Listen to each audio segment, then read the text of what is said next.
Hi everyone, അപ്പം നമ്മുടെ പുതിയൊരു വീഡിയോയിലേക്ക് സ്വാഗതം. അപ്പൊ ഞാനിന്ന് വന്നിരിക്കുന്നത്, കഴിഞ്ഞ ദിവസം ഞാനൊരു വീഡിയോ ചെയ്തായിരുന്നു, ബാലഭാസ്കറിന്റെ ഭാര്യയുടെ ഒരു ഇന്റർവ്യൂവിനെ കുറിച്ചൊരു വീഡിയോ ചെയ്തായിരുന്നു. അത് കണ്ടിട്ടില്ലാത്തവരൊന്ന് പോയി കാണുക.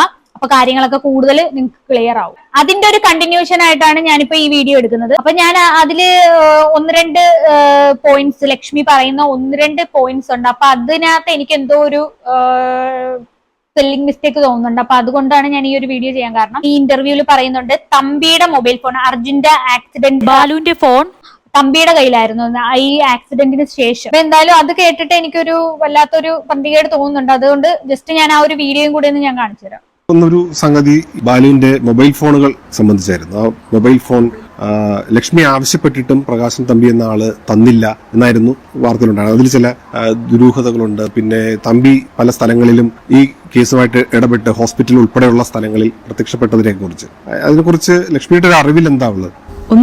ഫോൺ ഒന്നും ആവശ്യപ്പെടുന്നത് ഞാനല്ല. ഞാൻ ആ സമയത്ത് അതിനൊന്നുമുള്ള അവസ്ഥയിലൊന്നുമല്ല. എനിക്കിതിനെക്കുറിച്ചൊന്നും അറിയുമില്ല. എൻ്റെ അമ്മയാണ് ഈ ബാലുവിൻ്റെ ഫോണും പേഴ്സും തമ്പിയുടെ കയ്യിലുണ്ടെന്ന് അറിഞ്ഞപ്പോൾ അയാൾ വീട്ടിൽ വരുമ്പോൾ ചോദിച്ചു, തിരിച്ച് റിട്ടേൺ ചെയ്യണമെന്ന് പറഞ്ഞു. പുള്ളി പേഴ്സൊക്കെ തിരിച്ച് കൊണ്ടു കൊടുത്തു അത്രേ. പക്ഷേ ഫോൺ കുറച്ച് ദിവസം കയ്യിൽ വെച്ചോട്ടെ, ഞാൻ തന്നേക്കാം, ഉറപ്പായിട്ടും തിരിച്ചു തരാം, ഞാൻ 1-2 ദിവസം കയ്യിൽ വെച്ചോട്ടെ എന്നൊരു വളരെ വ്യക്തിപരമായ രീതിയിൽ ചോദിച്ചു. അപ്പം ശരി എന്നുള്ള രീതിയിൽ അങ്ങനെ കൊണ്ട് തരണം എന്ന് പറഞ്ഞ് കൊണ്ട് തരാം എന്ന് പറഞ്ഞു. അതിൻ്റെ ഇടയിലാണ് ഈ ഒരു കേസ് വരുന്നതും അയാളുടെ വീട്ടിൽ നിന്ന് ആ ഫോൺ പിടിക്കപ്പെട്ടു എന്നൊക്കെ പിന്നെ അറിയുന്നതും. ആ ഫോൺ അതൊരു മറ്റൊരാളുടെ കയ്യിൽ ഇരിക്കുന്നതിൽ വലിയ ബുദ്ധിമുട്ട്. കാരണം ബാലുവിൻ്റെ ഒന്നും ചെയ്യാനില്ല, പിന്നെ അങ്ങനെ ചെയ്യുന്ന ഒരു ആളാണ് അയാളെന്ന് എനിക്ക് തോന്നിയിട്ടുമില്ല. അതുകൊണ്ട് അതിന് സംശയിച്ചൊന്നുമില്ല. കൊണ്ടുതരും എന്ന് പറഞ്ഞല്ലോ. പേഴ്സ് റിട്ടേൺ ചെയ്ത് കഴിഞ്ഞു, ഫോൺ കൊണ്ടുവരും. ഓക്കെ. അപ്പോ അവര് പറഞ്ഞില്ലേ, ഫോൺ കൊണ്ടുതരും, പിന്നെ പേഴ്സ് അപ്പൊ തന്നെ കൊണ്ട് കൊടുത്തു, ഫോൺ പിന്നെ തരാൻ കുറച്ചുനാൾ എന്റെ കയ്യിൽ ഇരിക്കട്ടെ എന്നും പറഞ്ഞ് ഫോണും കൊണ്ട് പോയി എന്നാ പറഞ്ഞു. അപ്പൊ അമ്മ പറഞ്ഞു പിന്നെ തിരിച്ചു കൊണ്ടു തരണം എന്ന് പറഞ്ഞിട്ട് കൊണ്ട് തരാം എന്നും പറഞ്ഞ ഫോണുമായിട്ട് പോയെന്നാണ് പറയുന്നത്. എന്നിട്ട് ഫോൺ കൊടുത്തോ? അതുമില്ല. അത്രയ്ക്ക് വിശ്വാസം ആയതുകൊണ്ടായിരിക്കണമല്ലോ ആ ഒരു ഫോൺ തിരിച്ചു കൊടുത്തു വിട്ടത്. കാര്യം പേഴ്സ് മാത്രം കൊണ്ട് കൊടുത്ത ഒരാളുടെ പ്രൈവസിയാണ് ഈ മൊബൈൽ ഫോൺ എന്ന് പറയുന്നത്. അത് അത്രയ്ക്ക് വിശ്വാസമുള്ള ആളായത് കൊണ്ടായിരിക്കുമല്ലോ അയാള് പിന്നെ ഇവര് ആ ഫോൺ അയാളുടെ കയ്യിൽ കൊടുത്തു വിട്ടത്. മാസങ്ങൾക്ക് ശേഷം നമ്മുടെ ഈ തമ്പിയുടെ വീട് പിന്നെ റൈഡ് ചെയ്തപ്പോഴാണ് ഈ ഫോൺ കണ്ടെടുത്തത്. ബാലഭാസ്കറിന്റെ മൊബൈൽ ഫോൺ കൊണ്ട് കൊടുക്കുമെന്ന് പറഞ്ഞതാണ്. പക്ഷെ ആ ഒരു വ്യക്തി കൊണ്ട് കൊടുത്തില്ല, ഇവരൊട്ട് ചോദിച്ചതുമില്ല. ശരിക്കും പറഞ്ഞാൽ ഇതൊക്കെ വിശ്വസിക്കാനായിട്ട് കുറച്ച് ബുദ്ധിമുട്ടുണ്ട്. വേറൊരു കാര്യം കൂടി കാണിക്കാം. ഈ പറയുന്ന തമ്പിയെ സ്വർണ്ണക്കടത്ത് കേസിൽ അറസ്റ്റ് ചെയ്യുന്ന സമയത്ത് ബാലഭാസ്കറിന്റെ അക്കൗണ്ടിൽ നിന്ന് 2019 മെയ്യില് ആക്സിഡന്റ് നടക്കുന്നത് 2018 സെപ്റ്റംബറിലാണ്. സെപ്റ്റംബർ 22-നാണ്. ബാലഭാസ്കറിന്റെ അക്കൗണ്ടിൽ നിന്ന് ലക്ഷ്മി ബാലഭാസ്കർ ഒരു പോസ്റ്റാണ് ഗൈസ്. ഈ പോസ്റ്റ് ഞാനൊന്ന് വായിച്ചു തരാം. തിരുവനന്തപുരം വിമാനത്താവളം കേന്ദ്രീകരിച്ച് നടന്ന സ്വർണ്ണക്കടത്ത് കേസിൽ പ്രതിസ്ഥാനത്തുള്ള പ്രകാശ്, തമ്പി, വിഷ്ണു എന്നിവർ അന്തരിച്ച വയലിനിസ്റ്റ് ബാലഭാസ്കറിന്റെ മാനേജർമാരായിരുന്നു എന്ന തരത്തിലുള്ള പ്രചാരണം വാസ്തവ വിരുദ്ധമാണ്. ചില പ്രാദേശിക പ്രോഗ്രാമുകളുടെ കോർഡിനേറ്റർ ഇവർ നടത്തിയിരുന്നു. അതിനുള്ള പ്രതിഫലവും ഇവർക്ക് നൽകിയിരുന്നു. ഇതല്ലാതെ മറ്റ് ഔദ്യോഗികമായ ഒരു കാര്യങ്ങളിലും ഇവർക്ക് യാതൊരു വിധ പങ്കും ഉണ്ടായിരുന്നില്ല. ഈ പേരുകാർക്കൊപ്പം ബാലഭാസ്കറിന്റെ പേര് അപകീർത്തികരമായ നിലയിൽ മാധ്യമങ്ങളിൽ വരുന്നുണ്ട്. ഇവ സൃഷ്ടിക്കുന്ന വേദന താങ്ങാവുന്നതിലും അധികമാണ്. അതുകൊണ്ട് ദയവായി അത്തരം പരാമർശങ്ങളെ ഒഴിവാക്കണമെന്ന് അഭ്യർത്ഥിക്കുന്നു. സ്നേഹത്തോടെ, ലക്ഷ്മി ബാലഭാസ്കർ. അപ്പൊ ഇതാണ് പോസ്റ്റ് ചെയ്ത ഒരു കാര്യം. അപ്പൊ ഇവരൊക്കെ ആയിട്ട് ബാലഭാസ്കറിന് യാതൊരു വിധ പരിചയമില്ല. പിന്നെ 1-2 പ്രോഗ്രാം ചെയ്ത ആ ഒരു രീതിയിലുള്ള പരിചയമാണെന്നാണ് പറയുന്നത്. അതവിടെ നിൽക്കട്ടെ. ഇനി 4 കൊല്ലം മുൻപ് ഒരു ഇന്റർവ്യൂ ഞാനൊന്ന് കാണിച്ചു തരാം. പൂന്തോട്ടം ആശ്രമം ആശുപത്രി ഉണ്ടല്ലോ, അവിടെയുള്ള കുടുംബത്തിലെ അംഗങ്ങളുമായിട്ട്, അതുപോലെ തന്നെ രവീന്ദ്രൻ നായിഡു എന്ന് പറയുന്ന അവിടുത്തെ ഡോക്ടേഴ്സ്, ഫാമിലി ആയിട്ടുള്ള ഒരു ബന്ധം എന്ന് പറയുന്ന എല്ലാവർക്കും അറിയാവുന്നതാണ്. അവരൊക്കെ തമ്മിൽ നല്ല അടുപ്പത്തിലാണ്. തമ്പിയുടെയും ബാലഭാസ്കറിന്റെയും ഒക്കെ ബന്ധത്തെ പറ്റി കുറച്ച് കാര്യങ്ങൾ പറയുന്നുണ്ട്. 4-5 കൊല്ലം മുൻപുള്ള സാധനമാണ്. നിങ്ങളതൊന്ന് കേട്ടു നോക്കണം. ഞങ്ങളുടെ മകൻ തിരുവനന്തപുരത്ത് പോയിരുന്നു തലേ ദിവസം. ഓസ്ട്രേലിയയിൽ നിന്ന് എഡ്യൂക്കേഷൻ കഴിഞ്ഞിട്ട് ഇവിടെ വന്നിട്ട് ആയുർവേദം പഠിക്കാനുള്ള ഒരു പരിപാടിയായിരുന്നു. അപ്പൊ ആയുർവേദ കോളേജിൽ ചേരാൻ വേണ്ടി NRI സീറ്റ് ചേരാൻ വേണ്ടിയിട്ട് അതിന്റെ ചില പേപ്പേഴ്സ് ശരിയാക്കാൻ വേണ്ടിയിട്ട് ട്രിവാൻഡ്രത്ത് പോണ്ടി വന്നപ്പോൾ ആ ട്രിവാൻഡ്രത്ത് തലേ ദിവസം പോയിരുന്നു. 24-ാം തീയതി, സെപ്റ്റംബർ 24-ാം തീയതി അവിടെ പോയിരുന്നു. അവിടെ പോയിട്ട് അപ്പോ ഈ ഇവരവിടെ ഇല്ലാത്തത് കൊണ്ട്, ബാലുവും ലക്ഷ്മി അവിടെ ഇല്ലാത്തത് കൊണ്ട്, പിന്നെ അവരുടെ സുഹൃത്തായിട്ടുള്ള പ്രകാശൻ തമ്പി എന്ന് പറഞ്ഞ അദ്ദേഹത്തിന്റെ സുഹൃത്തായിട്ടുള്ള അദ്ദേഹത്തിന്റെ വീട്ടിലാണ് താമസിച്ചത്, ജിഷ്ണു താമസിച്ചത്.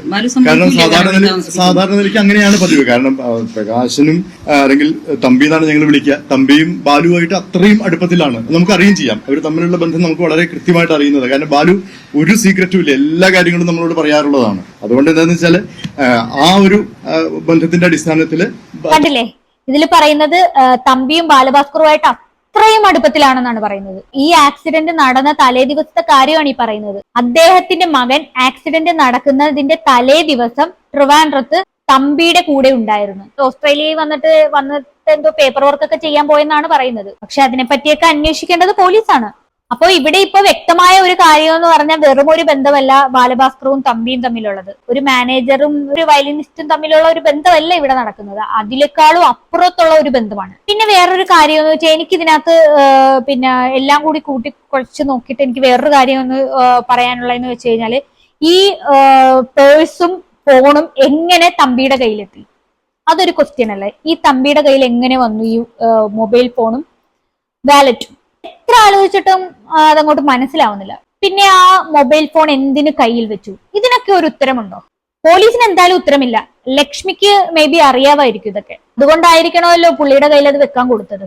അമ്മയാണ് അതൊക്കെ ഹാൻഡിൽ ചെയ്തതെന്നാണ് പറയുന്നത്. ശരിക്കും പറഞ്ഞു കഴിഞ്ഞാൽ നിങ്ങൾ തന്നെ ഒന്ന് ആലോചിച്ച് നോക്കിയാൽ, നമ്മുടെ കൂടെ അത്രയ്ക്കും വേണ്ടപ്പെട്ട ഹസ്ബൻഡ് എന്ന് പറയുന്ന ഒരു ഹസ്ബൻഡ് ആയിക്കോട്ടെ, ആരാണെങ്കിലും നമ്മുടെ സ്വന്തം എന്ന് കരുതുന്ന ആരാണെങ്കിലും മരിച്ചു പോയി കഴിഞ്ഞു കഴിഞ്ഞാൽ ഒരു പരിചയമില്ലാത്തവർക്ക് ഫോണും കൊടുത്തു വിടുവോ?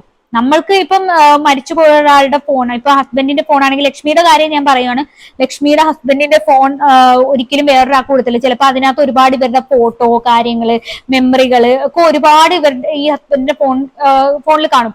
പക്ഷെ ഇതൊന്നും അപ്പൊ ലക്ഷ്മിക്ക് ആവശ്യമില്ലായിരുന്നു, ഇതൊന്നും കാണണ്ടായിരുന്നു. ആ ഒരു സിറ്റുവേഷനിൽ മൊബൈലും കൊടുത്ത് അങ്ങോട്ട് വിട്ടേക്കുമായിരുന്നു. പുള്ളി പറയുന്നു ഞാൻ 2 ദിവസം വെച്ചിട്ട് തരാം എന്ന് പറഞ്ഞപ്പോ ഉടനെ വൈഫ് പറഞ്ഞു ആ ഓക്കെ വെച്ചു എന്ന്, അല്ലെങ്കിൽ അമ്മ ആയിക്കോട്ടെ, അല്ലെങ്കിൽ വൈഫ് അറിയാതെ എന്തായാലും മൊബൈൽ കൊടുത്തു വിടത്തില്ല. അപ്പൊ അങ്ങനെയും കൂടെ പറയുമ്പോ എന്തോ ഒരു പ്രശ്നം ഉള്ളതുപോലെ തോന്നുന്നു. ഇനി നമുക്ക് ഡ്രൈവർ അർജുനിലോട്ട് വരാം. അർജുനെ കുറിച്ച് ലക്ഷ്മി പറഞ്ഞ കാര്യങ്ങളൊന്ന് കേട്ടു നോക്കാം. ഒരിക്കൽ പൂന്തോട്ടത്തിലേക്ക് പോയപ്പോ ഇയാൾ അവിടെ ഉണ്ട്. ഇയാൾ ഒരു കേസിൽ പെട്ട് വളരെ ബുദ്ധിമുട്ടായിട്ടുള്ള ഒരു അവസ്ഥയിൽ നിൽക്കുന്ന ഒരു സമയമായിരുന്നു. അപ്പോ അർജുനെ കുറിച്ചാണ് പറയുന്നത്. അർജുൻ ഈ പൂന്തോട്ടത്തിലേക്ക് പോയപ്പോഴത്തേക്കും അർജുൻ അവിടെ ഉണ്ടായിരുന്നു. അപ്പൊ ആ ഒരു ടോൺ കേൾക്കുമ്പോ തന്നെ അറിയാം അയാൾ അവിടെ ഉണ്ടായിരുന്നു എന്നുള്ളൊരു ആ ഒരു ഇതില് കേൾക്കുമ്പോ നിങ്ങൾക്ക് എന്തെങ്കിലും ഒരു ഇത് മനസ്സിലാവുന്നുണ്ടോ? വേർഷൻ ഓഫ് അയാളുടെ കഥ കേട്ടിട്ട് ബാലുവിന് വളരെയധികം വിഷമമുണ്ട്. അതായത് ഒരു കുറ്റങ്ങളൊന്നും പ്രത്യേകിച്ച് ചെയ്തില്ല, ഒരു അറിയാതെ ഒരു സംഘത്തിൽ പെട്ടുപോയതാണ്, അല്ലാതെ അറിഞ്ഞുകൊണ്ടൊരു തെറ്റിലേക്ക് ചെയ്തതല്ല, അങ്ങനെ ഒരു അവസ്ഥയിലാണ് എന്നൊക്കെ അയാൾ പറയുന്നുണ്ടായിരുന്നു. അയാൾക്ക് അതിനുശേഷം ഉണ്ടാകുന്ന ഒറ്റപ്പെടൽ, അങ്ങനെ ഒരു കേസിൽ പെട്ടത് കാരണം ഉണ്ടാകുന്ന ഒറ്റപ്പെടലുകളും ബുദ്ധിമുട്ടുകളും ഒക്കെ ബാലുവിനോട് സംസാരിക്കും. ബാലു ഇതൊക്കെ വിശ്വസിക്കുകയും ചെയ്തു. അപ്പോൾ ബാലുവിന് അതുകൊണ്ട് ഇയാൾ പറഞ്ഞത് ഇയാൾക്ക് തുടർന്ന് പഠിക്കാനോ ഒന്നും അല്ല താല്പര്യം, എന്തെങ്കിലും ജോലി എടുത്ത് ജീവിക്കുക. വീട്ടിലെ ബുദ്ധിമുട്ടിക്കാൻ വയ്യ, വീട്ടിലുള്ളവരെ ബുദ്ധിമുട്ടിക്കാൻ അയാൾക്ക് ബുദ്ധിമുട്ടുണ്ട്, എന്തെങ്കിലും ചെയ്യണം. അപ്പോൾ ആകെ പറ്റുന്നത് ഡ്രൈവിംഗ് ആണ്. ഞങ്ങൾക്ക് വ്യക്തിപരമായിട്ട് ഞങ്ങൾക്ക് ഒരു ഡ്രൈവറുടെ ഒന്നും ആവശ്യമില്ല. ഞങ്ങൾക്ക് സിറ്റിയിലെ ഓട്ടം എന്ന് പറഞ്ഞാൽ വളരെ ലിമിറ്റഡ് ഓട്ടം, അത് ചെറിയ ദൂരത്തിലേക്കേ ഉള്ളൂ. ബാലു തന്നെയാണ് ഓടിക്കുന്നത്. പിന്നെ അദ്ദേഹത്തിന്റെ പ്രോഗ്രാം സംബന്ധിച്ചുള്ള ലോങ് ഓട്ടങ്ങളാണെങ്കിലും ചിലപ്പോൾ ഫ്ലൈറ്റിലായിരിക്കും, അല്ലെങ്കിൽ ട്രാവലർ പോലുള്ള വണ്ടി ഉണ്ടാവും. അല്ലാതെ തന്നെ ഇവരുടെ കൂടെ സ്ഥിരമായിട്ട് ഓടിക്കുന്ന ആൾക്കാരുണ്ട്. ബാലു വിചാരിച്ചിരുന്നത് ഒരു ഡ്രൈവർ ഓൺ കോൾ പോലെ കുറെ പരിചയക്കാരോടൊക്കെ പറഞ്ഞ് ഇങ്ങനെ ഒരു ഡ്രൈവർ അവൈലബിൾ ആണ്, ഞങ്ങൾക്ക് ആവശ്യമുള്ളപ്പോൾ വിളിക്കാൻ, അങ്ങനെയൊക്കെ ഒരു ജോലിയുടെ ഒരു പോസിബിലിറ്റിയും കൊണ്ടാണ് അയാൾ തിരുവനന്തപുരത്തേക്ക് വരുന്നത്. അവിടെ തിരുവനന്തപുരം സിറ്റിയിൽ തന്നെ ഒരു റൂമൊക്കെ എടുത്ത് താമസിക്കുന്നുണ്ടായിരുന്നു, ചെറിയ ചില ഇതൊക്കെ ചെയ്യുന്നുണ്ടായിരുന്നു എന്നാണ് അറിഞ്ഞത്. അങ്ങനെ നിൽക്കുന്ന സമയത്താണ് ഞങ്ങൾ ഈ ഓട്ടത്തിന് അയാൾ തൃശ്ശൂരിലേക്ക് വരുന്നതും ബാലു ഇയാളെ കൊണ്ടുവരുന്നതും ഇങ്ങനൊരു അപകടത്തിൽ പെടുന്നതും. പക്ഷേ ആദ്യം 4-5 ദിവസത്തോളം എല്ലാവരോടും സത്യം പറയുകയും അംഗീകരിക്കുകയും കരഞ്ഞ് അതിൽ കുറ്റബോധം കാണിക്കുകയും ചെയ്ത ആള് തിരിച്ച് നാട്ടിലേക്ക് പോകുന്ന വഴിക്ക് മൊഴി മാറ്റി പറഞ്ഞിട്ടാണ് പോയത്. അതിന്റെ കാരണം എന്താണെന്ന് എനിക്ക് തോന്നുന്നത്, ആരെങ്കിലും പറയാൻ ബാലു മരിച്ചുപോയി, അദ്ദേഹം ഇനി ഒന്നും പറയില്ല, എൻ്റെ കാര്യം ഒരു ഉറപ്പുമില്ല, എനിക്ക് ബോധം വന്നിട്ടില്ല, അപ്പോൾ പിന്നെ തലയിലേക്ക് ആക്കണ്ട എന്നുള്ള ആരെങ്കിലും പറഞ്ഞു കൊടുത്തതാവാം, അറിയില്ല. എന്തായാലും അദ്ദേഹം മൊഴി മാറ്റി പറഞ്ഞിട്ടങ്ങ് പോയി. അർജുന്റെ ഒരു ക്രിമിനൽ പശ്ചാത്തലം ബാലഭാസ്കറിന് അറിയാമായിരുന്നു. ഈ കേസിന്റെ കാര്യം അറിയാമായിരുന്നു, പക്ഷെ പുള്ളി ഒരു ക്രിമിനൽ ആണെന്ന് ബാലു വിശ്വസിച്ചില്ല. അതിൽ പെട്ടിട്ടില്ല എന്നുള്ള അയാളുടെ മൊഴിയാണ് ബാലു വിശ്വസിച്ചത്. അപ്പോ അവിടെ ആശ്രമത്തിൽ ചെന്നു. അർജുൻ അവരുടെ കഥ പറഞ്ഞു. ബാലു അത് വിശ്വസിച്ചു. ബാലു ട്രിവാൻഡ്രത്തേക്ക് കൊണ്ടുവന്നു. ജോലി കൊടുക്കാൻ വേണ്ടിയിട്ട് കൂട്ടിക്കൊണ്ടുവന്നു എന്നാണ് ലക്ഷ്മി പറയുന്നത്. ഇതാണ് ലക്ഷ്മിയുടെ വേർഷൻ. ഇനി ആരാണ് അർജുൻ? അർജുനും ബാലഭാസ്കറും തമ്മിൽ എത്ര നാളത്തെ പരിചയമുണ്ട്? അത് നമുക്കൊന്ന് നോക്കാം. ശരിക്കും ഇത്രയും കേട്ടിട്ട് നിങ്ങൾക്ക് എന്താ തോന്നിയ? ഒരു 2 മാസത്തെ പരിചയം, അല്ലെങ്കിൽ ഒരു 6 മാസത്തെ പരിചയം, പോട്ടെ 1 കൊല്ലത്തെ പരിചയം, വലിയ പരിചയമുള്ളതായിട്ട് നിങ്ങൾക്ക് അത് കേട്ടിട്ട് തോന്നിയോ? എനിക്ക് തോന്നിയിട്ടില്ല. ഇനി വേറൊരു കാര്യം കാണിച്ചു തരാം. അപ്പൊ ഇപ്പൊ കാണിക്കാൻ പോകുന്ന ആളാണ് പൂത്തോട്ട ഫാമിലിയിലുള്ള ആൾ. ഇങ്ങേരുടെ ബന്ധുവാണ് അർജുൻ. അർജുനെ പറ്റി ഇദ്ദേഹം പറയുന്നത് എന്താന്ന് കേട്ടു നോക്ക്. 4-5 കൊല്ലം മുന്നേ ഉള്ള കാര്യമാണ് കേട്ടോ ഇത്. അന്ന് പറഞ്ഞ കാര്യം, 4-5 കൊല്ലം മുന്നേ പറഞ്ഞ കാര്യമാണിത് എന്ന് പറഞ്ഞിട്ടുള്ള ഡ്രൈവർ എന്ന് പറയപ്പെടുന്ന അർജുൻ, അത് ഞങ്ങളുടെ എന്റെ വൈഫിന്റെ ഏട്ടന്റെ മകനാണ്. ഈ അർജുനെ തിരുവനന്തപുരത്തേക്ക് 10 വയസ്സ് മുതൽ ബാലുവിനെ അറിയാം. കാരണം ബാലു 15 വർഷമായിട്ട് അറിയുന്നതാണ്. ഇവരൊക്കെ ചെറിയ കുട്ടികളായിരിക്കുന്ന സമയം മുതൽക്ക് തന്നെ ബാലുവിനെ അറിയുന്നതാണ്. ബാലു തന്നെ ഇനീഷ്യേറ്റീവ് എടുത്തിട്ടാണ് അയാളെ തിരുവനന്തപുരത്തേക്ക് കൊണ്ടുപോകുന്നത്. ബാലു കൊണ്ടുപോയത് ബാലുവിന്റെ ഡ്രൈവർ ആയിട്ടല്ല, ഒരു ജോലി ശരിപ്പെടുത്തി കൊടുക്കാം എന്ന് പറഞ്ഞിട്ട് കൊണ്ടുപോയതാണ്. അപ്പൊ കേട്ടില്ലേ, ഈ പറയുന്ന അർജുനെ ബാലുവിന് പരിചയം ഉണ്ടായിട്ട് 10 വയസ്സ് മുതൽ അറിയാമെന്നാണ് പറയുന്നത്. അർജുന് 10 വയസ്സുള്ളപ്പോ മുതൽ ബാലുവിന് ഈ അർജുനെ അറിയാം. അപ്പൊ ഇതിനകത്ത് പറയുന്നതെന്ന് വെച്ചാൽ ലക്ഷ്മി മുന്നേ പറഞ്ഞത് 22 വയസ്സൊക്കെ ഉണ്ടാവും ആ ഒരു ടൈമിൽ എന്നാണ് പറഞ്ഞത് ബാലഭാസ്കറിന്. അപ്പൊ ഓൾമോസ്റ്റ് 12 കൊല്ലമായിട്ട് അർജുനെ ഇവർക്ക് അറിയാം. അപ്പൊ ലക്ഷ്മിയും അർജുനെ കാണാൻ തുടങ്ങിയിരിക്കുന്നത് ഇന്നും ഇന്നലെ ആയിരിക്കത്തില്ല. അപ്പൊ ഈ 12 കൊല്ലം ആയിട്ട് പരിചയമുള്ള ഒരു വ്യക്തി അന്ന് പറഞ്ഞത് ഞാനല്ല വണ്ടി ഓടിച്ചത് എന്നാണ്. അതുമല്ല, അങ്ങനെ കള്ളം പറഞ്ഞിട്ടുണ്ടെങ്കിൽ അപ്പൊ ആ ആക്സിഡന്റ് നടന്നതിന്റെ ഉത്തരവാദിത്വം ബാലുവിന്റെ തലയിലേക്ക് കെട്ടിവെക്കാൻ വേണ്ടി മാത്രം ആയിരുന്നില്ല. അതിനും മേലെ അതിലും വലിയൊരു കാര്യം മറച്ചു വെക്കാൻ വേണ്ടിയിട്ടാണ്. വളരെ ഉറപ്പായിട്ടുള്ളതാണ്. അതല്ലെങ്കിൽ അത് അവന്റെ തലയിൽ വരുമെന്ന് തോന്നിയിട്ടുണ്ടാവും. അത് മനസ്സിലായോ? അപ്പം നമ്മള് ഈ പറഞ്ഞ ലക്ഷ്മി തമ്പീനെ കുറിച്ചും അർജുനെ കുറിച്ചും പറഞ്ഞ കാര്യങ്ങൾ ഒട്ടും നമുക്ക് അങ്ങോട്ട് ഉൾക്കൊള്ളാൻ പറ്റുന്ന ഒരു കാര്യമല്ല. അർജുൻ ലോക ഫ്രോഡാണെന്ന് തെളിഞ്ഞിട്ടുള്ള കാര്യമാണ്. ഒരുപാട് കേസുകൾ അവരുടെ തലയിലുണ്ട്. ATM കവർച്ചയും പിന്നെ അല്ലാതെ അടിപിടി കേസും കഞ്ചാവിന്റെ കേസും എല്ലാം ഒരുപാട് കേസുകളുണ്ട്. അപ്പം പിന്നെ വേറൊരു കാര്യം, ബാലുവിന്റെ മരണം കഴിഞ്ഞിട്ടാണെങ്കിലും സ്വർണത്തിന്റെ കേസിൽ ഇവനെ പൊക്കിയായിരുന്നു. അവൻ അന്നും ഫ്രോഡാണ്, ഇന്നും ഫ്രോഡാണ്. ഇത്രയും ഫ്രോഡ് പണികളുള്ള ഇവനെ കൊണ്ടുവരുമ്പോ ബാലഭാസ്കറിനോട് പറഞ്ഞുവിടായിരുന്നു ഭാര്യക്ക് ഇങ്ങനെ കൊണ്ടുവരണ്ടെന്നുള്ളത്. അല്ലെങ്കിൽ പിന്നെ 12 കൊല്ലം അടുപ്പത്തിന്റെ പുറത്ത് കൊണ്ടുവന്നതായിരിക്കണം അല്ലെ? പിന്നെ അർജുൻ വർക്ക് ചെയ്തിരുന്നത് ഈ പറയുന്ന സുഹൃത്തുക്കളുടെ കൂടെ, മറ്റേ വിഷ്ണുവിന്റെ കൂടെ ആയിരുന്നു എന്നൊക്കെ പറയുന്നുണ്ട്. ഈ വെള്ളപ്പൊക്കം ഉണ്ടായിരുന്ന സമയത്തൊക്കെ കുറെ സാധനങ്ങളൊക്കെ കയറ്റി അയക്കുന്ന, ബാലഭാസ്കർ കുറെ സാധനങ്ങളൊക്കെ കയറ്റി അയക്കുന്ന ഒരു വീഡിയോ ഉണ്ടായിരുന്നു. നിങ്ങൾ അതൊന്ന് കണ്ടു നോക്കിക്കേ. ഓഫീസിലാണ്. നാളെ ഇവിടുന്ന് ഞങ്ങൾ കുറച്ച് ആൾക്കാർ എറണാകുളം വരെ ഒരു ലോറിയിൽ കുറച്ച് സാധനങ്ങൾ കൊണ്ടുപോകുന്നു. കുറച്ച് മെഡിസിൻസും ബെഡ്ഷീറ്റ്സ്, അങ്ങനെ അത്യാവശ്യമായിട്ടുള്ള കുറച്ച് സാധനങ്ങൾ കൊണ്ടുപോകുന്നത്. അപ്പോൾ ഈ ഒരു വണ്ടിയിലാണ് ഞങ്ങൾ സാധനങ്ങൾ കയറ്റുന്നത്. ഇതിലേക്ക് കയറ്റാൻ ഇനിയും സ്പേസ് ഉണ്ട് അതിനകത്ത് കയറാനായിട്ട്. അപ്പം ആർക്കെങ്കിലും അങ്ങനെ എന്തെങ്കിലും കോൺട്രിബ്യൂഷൻസ് ചെയ്യാൻ താല്പര്യമുണ്ടെന്നുണ്ടെങ്കിൽ യു ആർ വെൽക്കം. ഒന്നുകൂടെ പറയാം, കവടിയാറിലെ സൺ ഹോംസിന്റെ ഓഫീസിൽ വെച്ചിട്ടാണ് ഈ കളക്ഷൻ നടന്നുകൊണ്ടിരിക്കുന്നത്. So you welcome to contribute. 2 number Vishnu, Jithu number എത്ര? ജിത്തു നമ്പർ എന്ന് പറയും. 9895702405. അതൊരു നമ്പർ. പിന്നെ ഒന്ന് 9895196634. ഇതിലേതെങ്കിലും ഒന്ന് വിളിച്ചു കഴിഞ്ഞാൽ നാളെ രാവിലെ 10 മണി വരെ കളക്ട് ചെയ്യുന്നുണ്ട്. അതിനുശേഷം നാളെ 10 മണിക്കെങ്കിലും ഇവിടുന്ന് സ്റ്റാർട്ട് ചെയ്യണമെന്നാണ് വിചാരിക്കുന്നത്. So welcome. Thank you. അപ്പോ ഈ വീഡിയോയിൽ കാണിച്ച എല്ലാവരും സ്വർണ്ണക്കേസിൽ അകത്തായവന്മാരാണ്, ബാലഭാസ്കർ ഒഴികെ. അപ്പൊ ഇത് കവടിയാറുള്ള ഒരു കൺസ്ട്രക്ഷൻ കമ്പനിയിൽ ആണ് ഈ ഒരു വീഡിയോ എടുക്കുന്നത്. അതൊരു കളക്ടിങ് പോയിന്റ് എന്നാണ് പറയുന്നത്. ബാലഭാസ്കറിന്റെ സുഹൃത്തായ ജോയി തമ്മനം, പുള്ളിക്കാരൻ ഇങ്ങനെ പറയുന്നുണ്ടായിരുന്നു, ഈ അർജുനെ ഏതോ ഒരു ഹോംസിൽ വിഷ്ണുവിനൊപ്പം ഡ്രൈവറായിട്ട് വർക്ക് ചെയ്യിപ്പിച്ചുകൊണ്ടിരുന്നു. എന്തായാലും ആ വോയിസ് ഒന്ന് കേൾപ്പിക്കാം. അർജുൻ വന്നത് വിഷ്ണുവിന്റെ സ്ഥലത്ത് ജോലിക്കാണ്. വിഷ്ണു വന്നൊരു കൺസ്ട്രക്ഷൻ കമ്പനിയിലാണ് ജോലി ചെയ്യുന്നത്, സ്റ്റാർ ഹോംസിൽ. അവിടെയായിരുന്നു അർജുൻ ജോലി ചെയ്തിരുന്നത്. വിഷ്ണുവാണ് ബാലഭാസ്കറിന് അർജുൻ അറിയാമെങ്കിലും വിഷ്ണുവാണ് അർജുനെ തീറ്റിപ്പോറ്റിയിരുന്നത്. അപ്പൊ പുള്ളിക്കാരൻ അതിനകത്ത് പറയുന്നത് സ്റ്റാർ ഹോംസിൽ വർക്ക് ചെയ്തു എന്നാണ്. എവിടെയാണ് ഈ സ്റ്റാർ ഹോംസ്? ഈ സൺ ഹോംസുമായിട്ട് ഇവർക്ക് എന്താണ് ബന്ധം? ഇതൊക്കെ ഈ പോലീസുകാരൊക്കെ ഒന്ന് അന്വേഷിക്കുന്നത് വളരെ നല്ലതായിരിക്കും. ഈ സൺ ഹോംസ് എന്ന് പറയുന്ന സെക്യൂരിറ്റി സ്റ്റാർ ആയതാണോ എന്നൊന്നും അറിയത്തില്ല.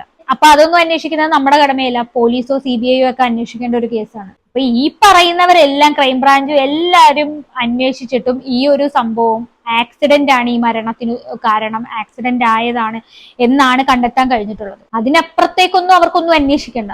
അപ്പൊ ഇതൊക്കെ വലിയ രീതിയിൽ അന്വേഷിച്ച് ഈ സത്യം തെളിയിക്കാനായിട്ട് അവർക്കൊന്നും വലിയ താല്പര്യമില്ല. അങ്ങനെയാണ് ഇതിന്റെ കാര്യങ്ങളൊക്കെ നമുക്ക് കാണുമ്പോൾ മനസ്സിലാവുന്നത്. അപ്പൊ നമുക്ക് പൂന്തോട്ടത്തിലേക്ക് വരാം. പൂന്തോട്ടത്തില് ലതയെ പറ്റിയും രവീന്ദ്രനാഥനെ പറ്റിയും ജോയിത്തമ്മനം ഒരു കാര്യം പറയുന്നുണ്ട്. ലക്ഷ്മി ആരൊക്കെ ഭയപ്പെടുന്നുണ്ടോ? പിന്നെ ലക്ഷ്മിക്ക് അറിയാം ഈ പൂന്തോട്ടവുമായുള്ള ബാലുവിന്റെ കണക്ഷൻ. ബാലഭാസ്കറിന്റെ അമ്മാവൻ തന്നെ എതിർത്തതാണ്, അതിൽ പോകരുത്, അവിടെ വേണ്ട, അവരുടെ രീതികൾ നമുക്ക് ചേരുന്നതല്ല, നമ്മുടെ നിലവാരത്തിന് ചേരുന്നതല്ല എന്ന് ബാലഭാസ്കറിനെ അമ്മാവൻ തന്നെ വിലക്കിയിട്ടുണ്ട്. എങ്കിലും ബാലു അവിടെ പോകുമായിരുന്നു. ഒരിക്കൽ ബാലുവിന്റെ സുഹൃത്ത് പാച്ചു തബല വായിക്കുന്ന ആള് പറഞ്ഞതാണ്, ബാലുവിന്റെ ഒരു മാനേജറുടെ വീട്ടിൽ നിന്ന് 40 ലക്ഷം രൂപ ലിക്വിഡ് ക്യാഷ്, ബാങ്ക് അക്കൗണ്ട് അല്ല, ലിക്വിഡ് ക്യാഷ് 40 ലക്ഷം രൂപയാണ് ബാലുവും ആ മാനേജറും തമ്മിൽ പിണങ്ങിയപ്പോ മാനേജർ 40 ലക്ഷം രൂപയാണ് അവർ പോയി എടുത്തത്, ചാക്കിൽ കെട്ടി എടുത്തിട്ട് വന്നത്. എന്നിട്ട് അതിൽ 20 ലക്ഷത്തോളം രൂപ ലതയുടെ അടുത്തേക്ക് കൊണ്ടുപോയി. അപ്പൊ ഇങ്ങനെയൊക്കെ കണക്ഷൻ എങ്ങനെ ഇവരുമായിട്ട് വരും? പിന്നെ ഇവരെന്തിനാണ് ആ രാത്രി ഇങ്ങനെ വിളിച്ചുകൊണ്ടേയിരുന്നത് നിരന്തരം? ലത ബാലഭാസ്കറിന്റെ യാത്രയിലുടനീളം ലത വിളിക്കുന്നുണ്ടായിരുന്നു. അപ്പൊ ഇതിനകത്ത് പണമിടപാടിനെ പറ്റി പറയുന്നുണ്ട്. അപ്പൊ ആ രാത്രിയില് നമ്മുടെ ബാലഭാസ്കർ മരിക്കുന്ന ആ ദിവസം അന്ന് രാത്രി കണ്ടിന്യൂസ് ആയിട്ട് ഈ ലത വിളിക്കുന്നുണ്ടായിരുന്നു എന്ന് പറയുന്നു. ഈ ബാലഭാസ്കറും ഇവരും തമ്മിൽ നല്ല ടേംസിലാണെന്ന് ഇവര് തന്നെ തുറന്നു പറയുന്നുണ്ട്.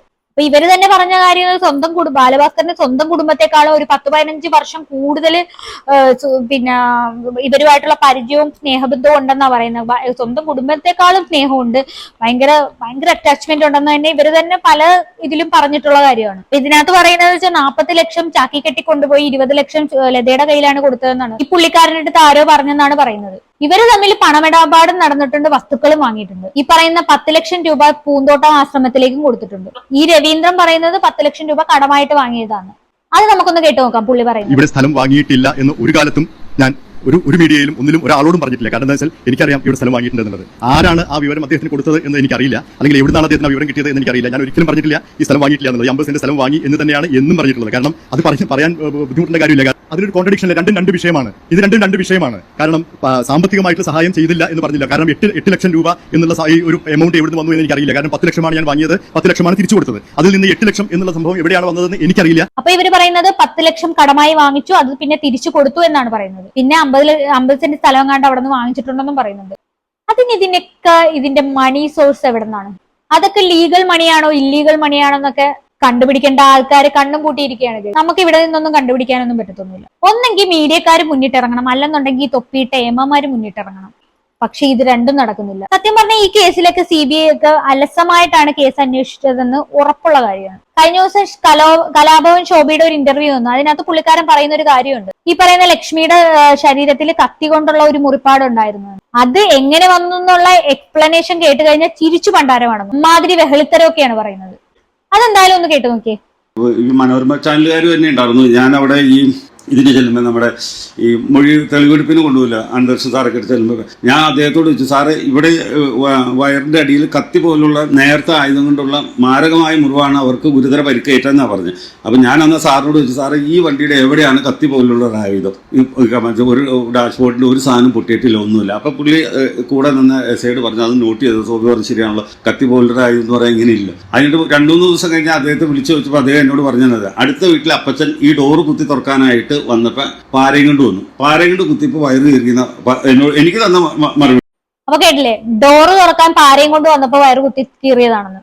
ഇതെന്തായാലും പിന്നെ തുന്നിക്കെട്ടിയ ഡോക്ടർമാർക്കൊക്കെ കണ്ടറിയാലോ ഇത് എന്ത് പാര കൊണ്ടതാണോ കത്തി കൊണ്ടതാണോ എന്ന്.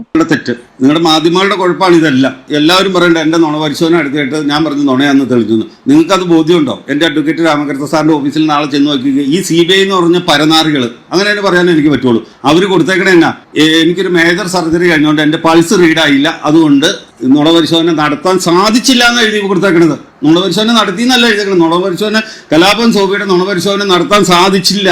ഒരു പ്രാവശ്യമല്ല 2 പ്രാവശ്യം നടത്തിയവരെ. എന്നെ ഒന്ന് വിളിച്ചു, അത് ചെയ്തിട്ട് 2-3 ദിവസം കഴിഞ്ഞ് പിന്നെ ഒന്നുകൂടെ വിളിച്ചു. അപ്പോൾ ഞാൻ ചോദിച്ചു, സാർ ഇത് എന്തിനാ എന്നെ 2 പ്രാവശ്യം വിളിക്കുന്നത്? അപ്പോൾ അവർ പറഞ്ഞു, ആദ്യം നടത്തി തന്നെയാണോ എനിക്ക് പറയണതെന്ന് അറിയാനെന്ന് പറഞ്ഞു. അത് കഴിഞ്ഞിട്ട് 3 ദിവസം കഴിഞ്ഞ് അദ്ദേഹത്തെ വിളിച്ചപ്പോൾ അദ്ദേഹം പറഞ്ഞു, സോബി മൊഴി മാറ്റാണ്ടിരുന്ന ഞാൻ കേസ് വിജയിപ്പിക്കുമെന്ന് പറഞ്ഞു. അത്രയും കഴിഞ്ഞ് പോകുന്നു. പിന്നെ കാണുന്നത് TV-യിൽ ഞാൻ നുണ പറഞ്ഞു എന്നാ. ഇവർ പത്രക്കാരോട് എന്നോട് പറഞ്ഞു, ഞാൻ പറഞ്ഞു ശരിയാന്ന് പറഞ്ഞു. പത്രക്കാരോട് പറഞ്ഞു കലാപം സോബി പറഞ്ഞു നുണയാണ്, അതുകൊണ്ട് കേസ് അവസാനിപ്പിക്കുക. നിങ്ങൾക്ക് അത് കേൾക്കാനേ പറ്റുണ്ടായുള്ളൂ, അതില്ലാന്ന് പറഞ്ഞില്ല. പക്ഷെ ഞാൻ ഇതൊക്കെ കഴിഞ്ഞിട്ട് ഞാനും അങ്ങനെ ഓർത്തിരുന്നു. അവസാനം കോടതി കൊടുത്തതിൻ്റെ സർട്ടിഫിക്കറ്റ് കോപ്പി എടുത്തപ്പോഴാണ് കാണുന്നത് എനിക്കൊരു മേജർ സർജറി അതിൻ്റെ ഇടയ്ക്ക് ഒരു വർഷം മുമ്പ് ഉണ്ടായിരുന്നു. അത് മേജർ സർജറി കഴിഞ്ഞുകൊണ്ട് എൻ്റെ പൾസ് റീഡായില്ല, അതുകൊണ്ട് ബ്രെയിൻ മാപ്പിംഗ് നടത്താൻ പറ്റില്ല എന്ന് എഴുതി. അത് അങ്ങനെ തന്നെ എഴുതി. ആ തെറ്റിദ്ധാരണകൾ നിങ്ങൾ മാറ്റണം. അപ്പം അതൊരു പരാജയമൊന്നും അല്ലായിരുന്നു. പിന്നെ ഈ നുണപരിശോധനയുടെ കാര്യം ഞാൻ പറഞ്ഞോട്ടോ മാറ്റിപ്പോയിട്ടുണ്ട്.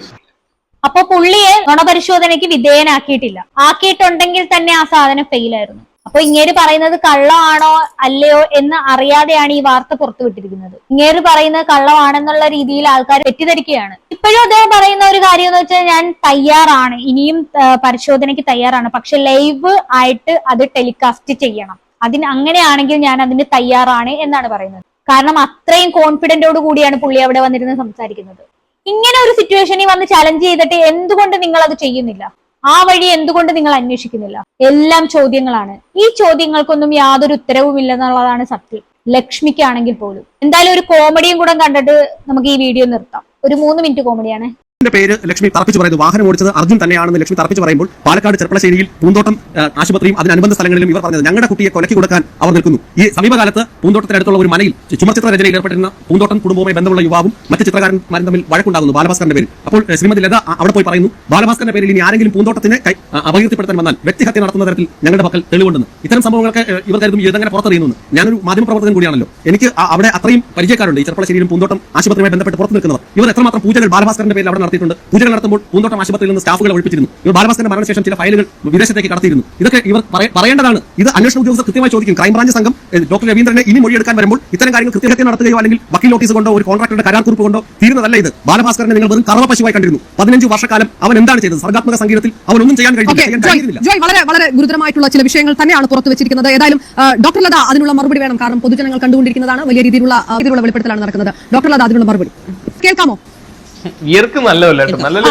പൂജ നടത്തിയിരുന്നു, ആ സമയത്ത് സ്റ്റാഫുകളെ ഒഴിപ്പിച്ചിരുന്നു അടക്കമുള്ള ചില വെളിപ്പെടുത്തലുകൾ, ചെറുതല്ല വളരെ വലിയ വെളിപ്പെടുത്തലുകൾ പൊതുജനം കേട്ടുകൊണ്ടേയിരിക്കുകയാണ്. ഈ സമയത്ത് നിങ്ങളുടെ മറുപടി നിങ്ങൾക്ക് കൂടി ആവശ്യമാണ്. ദയവായി DSY പറഞ്ഞ കാര്യങ്ങൾ നിങ്ങൾ കേട്ടിരുന്നോ?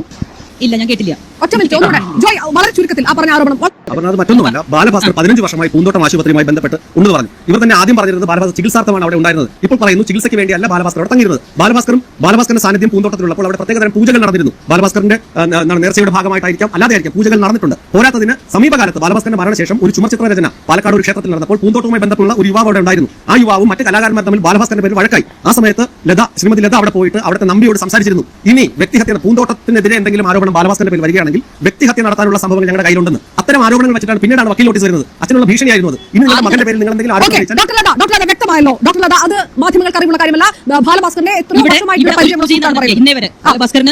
ബാലഭാസ്കറിന് വേണ്ടിയിട്ട് പൂജ നടന്നിട്ടില്ല. ഹലോ, കേൾക്കാമോ? ബാലഭാസ്കറിന് വേണ്ടിയിട്ട് പൂജ നടന്നിട്ടില്ല. മരണശേഷം ഞാൻ ഒരു അമ്പലത്തിൽ പോയിട്ടില്ല. ഇന്നേ വരെ ഞാൻ ഒരു അമ്പലത്തിൽ പോയിട്ടില്ല. മരണശേഷം ഒരു ചുമർചിത്രവും പോയിട്ടില്ല, എവിടെയും പോയിട്ടില്ല. എവിടെയെന്നുണ്ടെങ്കിൽ ആ തെളിവ് തന്നാൽ എനിക്ക് വളരെ ഉപകാരമായിരുന്നു. ഏത് നമ്പിയാണെങ്കിലും ഏത് നമ്പൂതിരിയാണെങ്കിലും കണ്ടതിന് തെളിവ് തന്നാൽ വളരെ ഉപകാരമായി എനിക്ക്. ഞാൻ ഒരു അമ്പലത്തിലും പോയിട്ടില്ല ഇതേവരെ. സാധനത്തിന് വേണ്ടിയിട്ട് ഞാൻ വഴിപാട് ചെയ്തിട്ടില്ല. ഡോക്ടർ ലത എല്ലാ ആരോപണങ്ങളും നിഷേധിക്കുന്നു അല്ലെ? ഡോക്ടർ എല്ലാ ആരോപണങ്ങളും നിഷേധിക്കുന്നു ഞാൻ. ഓക്കെ, ഡോക്ടർ രവീന്ദ്രൻ താങ്കൾ ഇത് കേൾക്കുന്നു. സത്യം പറഞ്ഞാൽ രണ്ടുപേരും ലൈറ്റ് ഓഫ് ആക്കിയിട്ട് ഓടിക്കളഞ്ഞു. വെളിച്ചം വന്നിട്ടുണ്ട് കേട്ടോ. ഇതില് ഒരു സത്യത്തിന്റെ ഒരു അംശം പോലും ഞാൻ ഈ രണ്ട് തവണ ജോയ് പറഞ്ഞതും കേട്ടു. പക്ഷേ ഇതിന് ഒരെണ്ണം പോലും ഞങ്ങൾ ഇന്നേ വരെ അറിഞ്ഞിട്ടുള്ള കാര്യങ്ങളല്ല. ആദ്യമായിട്ട് ജോയ് പറയുമ്പോഴാണ് അറിയുന്നത്. ഇത് പ്രൂവ് ചെയ്യേണ്ട നിങ്ങളുടെ ആശുപത്രിക്ക് സമീപം ബാലഭാസ്കറിന്റെ ചിത്രം വെച്ചതുമായി ബന്ധപ്പെട്ട് നിങ്ങളുടെ കുടുംബത്തിലുള്ള ആളുകൾ പുറമേത്തുള്ള ലോക്കൽ ആളുകൾ തമ്മിൽ സംഘർഷം നടന്നിരുന്നു.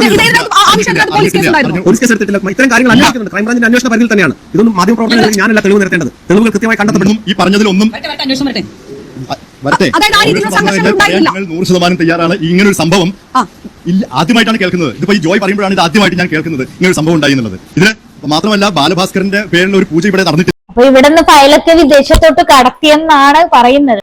ഈ പൂന്തോട്ടത്തെ ചുറ്റിപ്പറ്റിയൊന്നും വലിയ പരിപാടിയൊന്നും നടന്നതായിട്ടൊന്നും പറയുന്നില്ല. പിന്നെ എന്തിന് ഈ ആക്സിഡന്റ് നടന്ന ദിവസം ഈ ബാലഭാസ്കറിനെ തുരുതുരാന്ന് പറഞ്ഞ് വിളിച്ചു?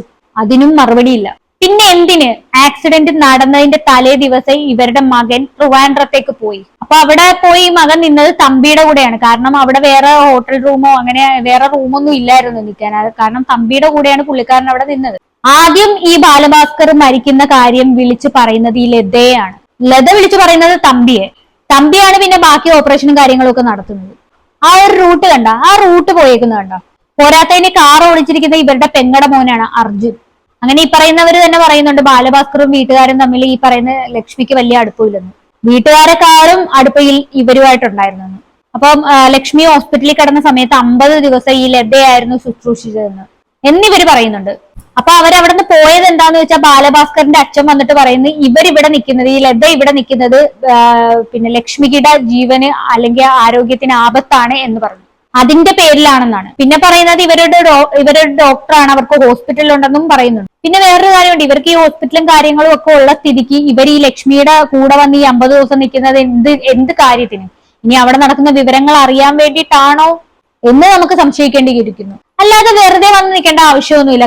കാര്യം അതും ICU കിടക്കുന്ന ഒരു സ്ത്രീക്ക് വേണ്ടി ലക്ഷ്മി എന്ത് പറയുന്നു എന്നൊക്കെ അറിയാൻ വേണ്ടിയിട്ടാണ്. അതൊക്കെ നമ്മുടെ ഈ പറയുന്ന കാര്യങ്ങളൊക്കെ ഒരു സാധാരണക്കാർക്ക് തോന്നുന്ന സംശയങ്ങൾ മാത്രമാണ്. അതൊന്നും ഈ ഏമാമാർക്ക് തോന്നുന്നില്ലല്ലോ എന്നാണ് നമുക്ക് മനസ്സിലാവാത്തത്. അപ്പൊ ഇതൊക്കെയാണ് എനിക്ക് പറയാനുള്ളത്. നിങ്ങൾക്ക് എന്താണ് തോന്നുന്നതെന്ന് ഇതിന്റെ അടിയിൽ വന്ന് കമന്റ് ചെയ്യുക. എന്തായാലും പുതിയൊരു വീഡിയോയിൽ കാണുന്നത് വരെ ബൈ ബൈ.